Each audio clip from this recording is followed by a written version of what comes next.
Alléluia, alléluia.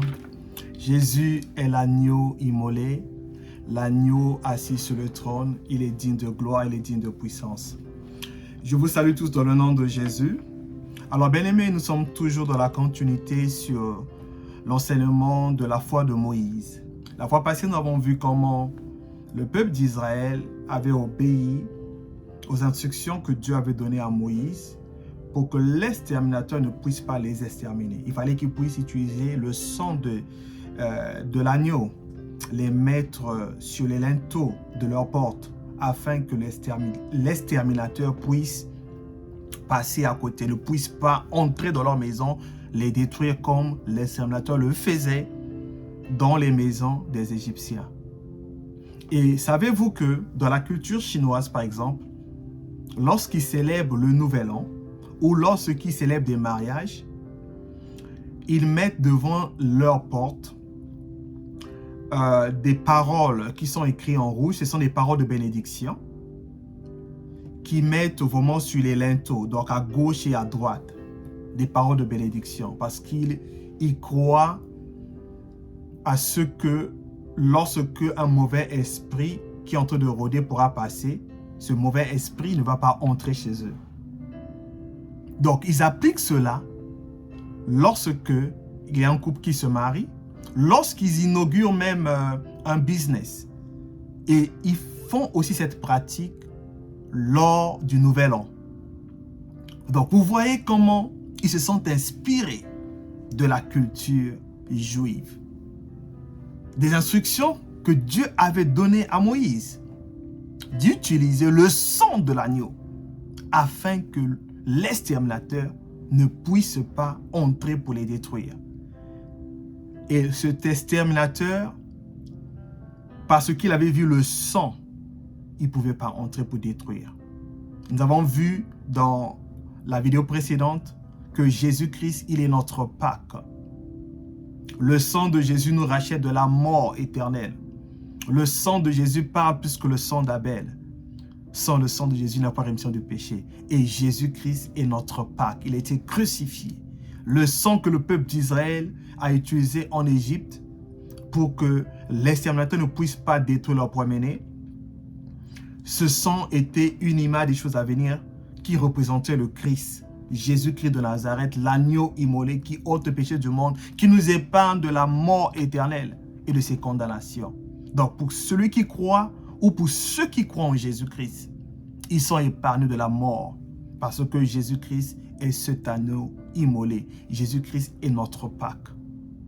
Jésus-Christ est celui qui nous accorde la vie éternelle. Il nous épargne de la condamnation du péché qui est la destruction, qui est la mort éternelle. Alors aujourd'hui, nous allons lire Hébreux 11 à partir du verset 29. La Bible dit que c'est par la foi qu'ils traversaient à la mer Rouge comme un lieu sec, tandis que les Égyptiens qui en firent la tentative furent engloutis. Mais je voudrais vous poser une question. Est-ce que vous faites les choses parce que tout le monde le fait ou vous faites des choses par révélation? J'aime souvent dire aux gens, vous devez écouter l'ainsi dit l'Éternel. Est-ce que vous avez écouté l'ainsi dit l'Éternel pour cette entreprise, pour cette relation, pour cette affaire que vous voulez entreprendre? Est-ce que vous avez écouté la voix de Dieu avant de vous engager dans l'affaire ou dans la relation où vous vous retrouvez aujourd'hui? Il est très important d'écouter la voix de Dieu. On ne fait pas les choses par suivisme. Dans mon pays, on dit malandangulu. On ne fait pas les choses par suivisme. On doit faire les choses par révélation. Lorsque vous faites des choses par révélation, bien-aimés, le succès, la victoire est garantie. Les Égyptiens, par suivisme, lorsqu'ils ont vu que le peuple d'Israël traversait la mer Rouge, les Égyptiens, parce qu'ils voulaient récupérer leurs esclaves qui s'échappaient, par suivisme, en voyant que le peuple d'Israël traversait la mer Rouge, eux aussi ont voulu traverser.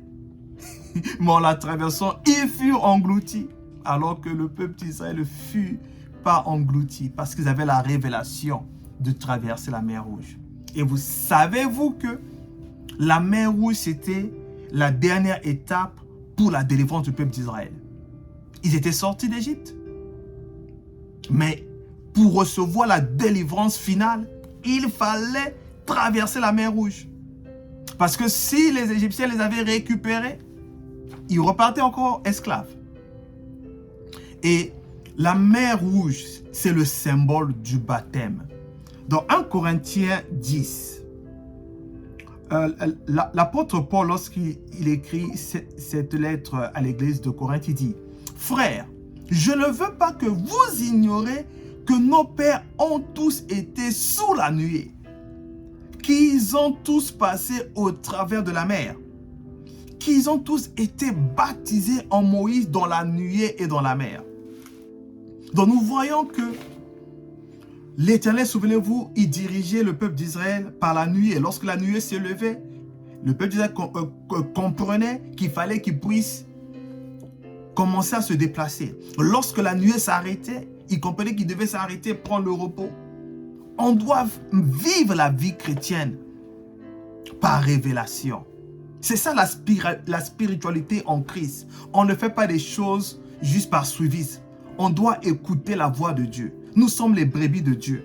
On doit écouter les instructions que Dieu nous donne. On doit voir la révélation, l'ainsi dit l'Éternel. Alléluia.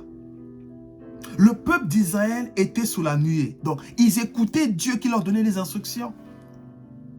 La Bible dit qu'ils ont tous passé au travers de la mer. Qu'ils ont tous été baptisés en Moïse dans la nuée et dans la mer. C'est vrai, ce n'est pas quand on nous parle qu'ils ont été baptisés en Moïse. On ne nous dit pas que le peuple d'Israël a été baptisé, que Moïse a baptisé le peuple d'Israël. Mais l'apôtre Paul, lorsqu'il écrit cette lettre à l'église de Corinthe, il nous fait comprendre que lorsque le peuple d'Israël traversait la mer Rouge, c'était une forme de baptême. Et le baptême pour nous les chrétiens, l'apôtre Paul encore nous dit cela, il nous dit que nous sommes ensevelis avec Christ. Donc lorsque nous sommes immersés dans l'eau, on est enseveli avec lui. Le vieux homme est enseveli.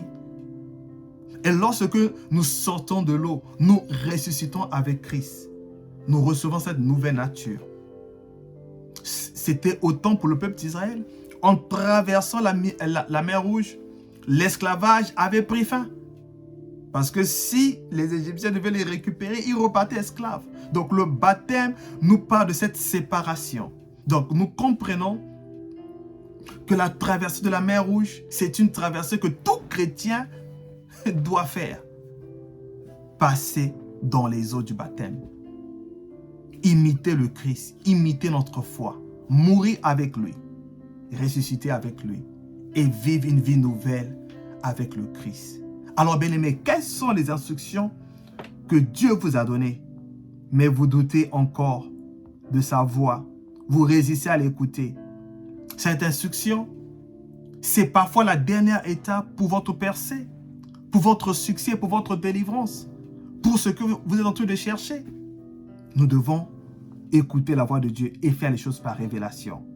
Voilà pourquoi le lecteur de Hébreux nous dit, c'est par la foi qu'ils traversèrent dans le peuple d'Israël. Les Israélites, ils traversaient la mer Rouge comme un lieu sec. Comme un lieu sec. Même quand les gens disent que c'est impossible, parce que vous avez la révélation de Dieu, la chose devient possible. Là où d'autres personnes échouent, mais parce que vous avez la révélation de Dieu, vous réussirez. L'ainsi dit l'Éternel. La Bible nous dit que tandis que les Égyptiens qui ont fait la tentative furent engloutis. Mais la vie, ce n'est pas une vie où on écrit sur le brouillon. On ne fait pas des essais. C'est ça ou c'est pas ça. C'est noir ou c'est blanc. Alléluia.